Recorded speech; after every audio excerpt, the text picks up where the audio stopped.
अमरीकी तैयारा बरदार बहरी जहाज़ अब्राहम लिंकन आबनाए हरमज़ पहुंच चुका है। उसके आबनाए हरमज़ पहुंचने के बाद ईरान ने क्या तैयारियां की हैं, कौन कौन से इंटरसेप्टर जो हैं वो नस्ब कर दिए गए हैं, और अगर अमेरिका ने हमला किया तो उसका जवाब कैसे दिया जाएगा और अपना दिफा कैसे किया जाएगा।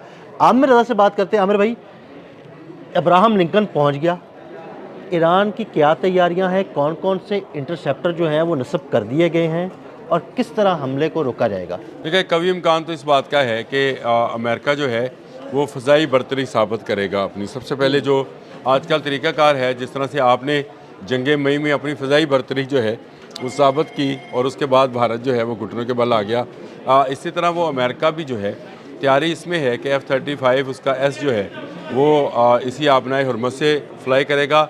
उर्दन से उसका F-15 ईगल जो है वो फ्लाई करेगा, उसको रीफ्यूलिंग करानी होगी इराक से, और उसके बाद वो फ़ज़ाई बरतरी अगर साबित कर गया तो इसका मतलब ये है कि ईरान घुटनों के बल आ जाएगा। अल्लाह ना करे, घुटनों के बल आ जाएगा और वो जो मुतालबात कर रहे हैं इस वक्त उसको तस्लीम कर लिया जाएगा। और मुतालबा वही है जिसका मैं बार बार जिक्र करता हूँ कि इस्लामी इनकलाब का जो रजीम है उसको तब्दील किया जाए और नया डेमोक्रेटिक निज़ाम जो है वहाँ पर मगरबी, इसको इस तरह से कह लेते हैं, वेस्टर्न डेमोक्रेटिक निज़ाम जो है उसको जो है लागू कर दिया जाए। ये एक ऐसा मामला है जिस पर ईरान जो है मरने मारने पर तैयार है और ईरान किसी सूरत में इस बात को मानेगा नहीं। देखिए, ईरान के पास अगर आप इंटरसेप्टर्स की बात करें और फ़ज़ाई दिफाई निज़ाम की बात करें तो उसका फ़ज़ाई दिफाई निज़ाम कोई इतना कमज़ोर निज़ाम नहीं है। उसके सिस्टम्स जो हैं ये ठीक है कि अमेरिकन जो F-35 है वो स्टेल्थ टेक्नोलॉजी का हामिल जहाज़ है, उसको पकड़ना मुश्किल है।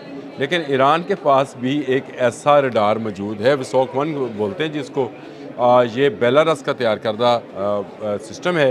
ये ऐसा रडार है जो 350 किलोमीटर दूर तक उन अहदाफ को भी पकड़ लेता है जिसको दुनिया स्टेल्थ टेक्नोलॉजी के नाम पर जानती है। यानी 350 किलोमीटर की हदूद के अंदर, मैं ज़रा वाज़े कर दूँ, ये इंटरसेप्टर नहीं है। इंटरसेप्टर क्या है और रडार क्या है इसका भी मैं इसी में बता देता हूँ, ताकि लोगों में ये वजाहत रहे।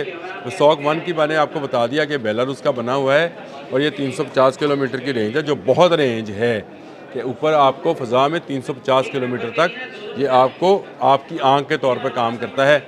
लेकिन इंटरसेप्टर्स और रडार्स में फ़र्क क्या है वो मैं बताता हूँ। इंटरसेप्टर मजमूआ होता है रडार और मिसाइल का। ये एक ही सिस्टम के अंदर आपका मिसाइल भी मौजूद है और आपका रडार भी मौजूद है। वो जो हदफ लोकेट करता है उसी की तरफ वो अपना मिसाइल भी शूट कर देता है और इसके लिए उसको तबाह करता है। ईरान के पास S-300 के नाम का जो कि रशियन टेक्नोलॉजी रूसी साख्ता है। लेकिन अच्छी खबर ये है कि S-400 भी पहुंच गया है या पहुंच रहा है, क्योंकि 2 जहाज़ों का आपने मेरे साथ किया था कि वो उतरे हैं। तो इसका मतलब ये है कि S-400 जिसकी ज़रूरत थी, जिसका सौदा किया हुआ है ईरान ने, वो वहाँ पहुँच गए हैं। ये हैं इंटरसेप्टर्स जो कि देखेंगे मिसाइल्स को या जहाज़ों को और उसके बाद उस पर निशाना बांधकर मिसाइल चला देंगे। लेकिन विसोक 1 क्या है? ये एक ऐसा रडार है जो स्टेल्थ टेक्नोलॉजी को पकड़ता है। इसके साथ कोई मिसाइल जो है फिक्स नहीं है, इसके अंदर कोई ऐसी चीज़ नहीं है। इसके लिए ईरान के पास एक और मिसाइल सिस्टम है जिसको राद बोलते हैं, और ये लोकेट करेगा, लॉक करेगा, दिखाएगा कि आपकी तरफ आने वाला मिसाइल या ऑब्जेक्ट या जहाज़ कौन सा है, किस नौइयत का है, और 350 किलोमीटर की दूरी पर आपको निशानदेही करके आपको बता देगा कि ये है। आप उसको लॉक करें और आप उसको शूट कर लें। तो ये एक ऐसा सिस्टम है जो कि पुराना रशियन सिस्टम था, लेकिन बेलारूस ने इसको अपग्रेड किया और अपग्रेड करने के बाद ईरान को मौका मिला इसे हासिल करने का। और मैं ये समझता हूँ कि इस वक्त इस्लामी दुनिया में वाहिद ईरान है जिसके पास ये सिस्टम है।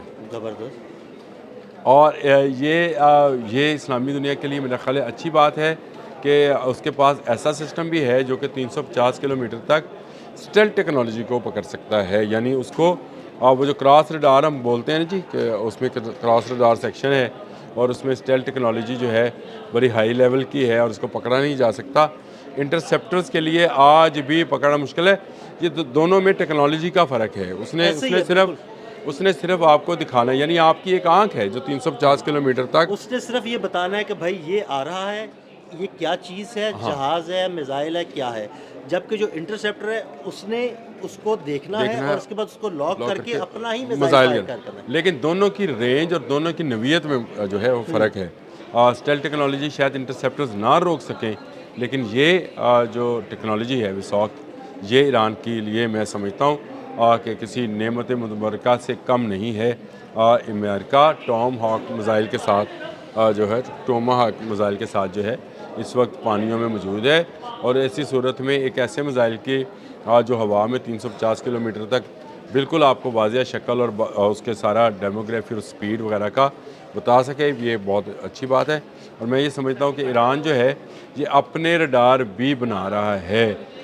ये एक अच्छी खबर है कि ईरान ने जो है इसमें भी टेक्नोलॉजी को अपग्रेड करना शुरू कर दिया। जो मैंने रात आपको जिक्र किया वो ईरान की अपनी टेक्नोलॉजी है, तो ये इनकी अपनी टेक्नोलॉजी भी रडार की तरफ चली गई है, और आने वाले वक्त में ये बड़े अहम हो जाएंगे। जब आप फ़ज़ाई बर्तरी हासिल करना चाहेंगे या फ़ज़ा में से हमला करना चाहेंगे तो उस वक्त मामला जो है रडार्स का ज़्यादा अहम हो जाएगा। ईरान कोई कमज़ोर मुल्क नहीं है, मैंने पहले कहा ये मरने मारने पर तुलाएगा और मरने मारने पर तुला हुआ है। और अमेरिका जो है वो चाहे जितनी मर्ज़ी धमकियाँ लगा ले, चाहे जो मर्ज़ी कर ले, मेरा ख़्याल ये है कि ईरान वेनेजुएला नहीं है और ना ही बाकी इस्लामी ममालिक इसको वेनेजुएला बनने देंगे। बहुत शुक्रिया आमिर रज़ा जी। बिल्कुल आमिर रज़ा ने बड़ी तफसील के साथ आपको बताया कि ईरान के पास अब्राहम लिंकन का क्या तोड़ मौजूद है। अदील अहमद और आमिर रज़ा को इजाज़त दीजिएगा। अल्लाह हाफ़िज़। जंग मई में अपनी फ़ज़ाई बर्तरी जो है वो साबित की, और उसके बाद भारत जो है वो घुटनों के बल आ गया। इसी तरह वो अमेरिका भी जो है तैयारी इसमें है कि F-35 उसका एस जो है वो इसी आबनाए हुर्मुज़ से फ्लाई करेगा। उर्दन से उसका F-15 ईगल जो है वो फ्लाई करेगा, उसको रीफ्यूलिंग करानी होगी इराक से, और उसके बाद वो फ़ज़ाई बर्तरी अगर साबित कर गया तो इसका मतलब ये है कि ईरान घुटनों के बल आ जाएगा। अल्लाह ना करे, घुटनों के बल आ जाएगा, और वो जो मुतालबात कर रहे हैं इस वक्त उसको तस्लीम कर लिया जाएगा। और मुतालबा वही है जिसका मैं बार बार जिक्र करता हूँ कि इस्लामी इनकलाब का जो रजीम है उसको तब्दील किया जाए और नया डेमोक्रेटिक निज़ाम जो है वहाँ पर मगरबी इसको इस तरह से कह लेते हैं वेस्टर्न डेमोक्रेटिक निज़ाम जो है उसको जो है लागू कर दिया जाए। ये एक ऐसा मामला है जिस पर ईरान जो है मरने मारने पर तैयार है, और ईरान किसी सूरत में इस बात को मानेगा नहीं। देखिए ईरान के पास अगर आप इंटरसेप्टर्स की बात करें और फ़ज़ाई दिफाई निज़ाम की बात करें तो उसका फ़ज़ाई दिफाई निज़ाम कोई इतना कमज़ोर निज़ाम नहीं है। उसके सिस्टम्स जो हैं ये ठीक है कि अमेरिकन जो F-35 है वो स्टेल्थ टेक्नोलॉजी का हामिल जहाज़ है, उसको पकड़ना मुश्किल है। लेकिन ईरान के पास भी एक ऐसा रडार मौजूद है, विसॉक 1 बोलते हैं जिसको, ये बेलारस का तैयार करदा सिस्टम है। ये ऐसा रडार है जो 350 किलोमीटर दूर तक उन अहदाफ को भी पकड़ लेता है जिसको दुनिया स्टेल्थ टेक्नोलॉजी के नाम पर जानती है।